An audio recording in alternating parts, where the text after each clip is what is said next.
तो hello guys, इस video में हम लोग लिथियम बैटरी रिपेयरिंग करेंगे। आपके पास भी है तो घर पर रिपेयरिंग कर सकते हैं। तो चलिए चेक करते हैं चार्ज हो रहा है या नहीं। तो देखिए ये हमारा बैटरी ख़राब है। तो चलिए आपको एक नुकीला कोई ले लेना है इसे। अब इसे इसमें ऐसे खोलना है,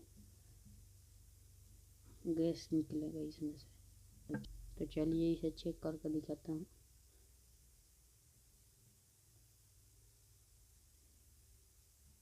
देख सकते हैं ये चार्ज हो रहा है।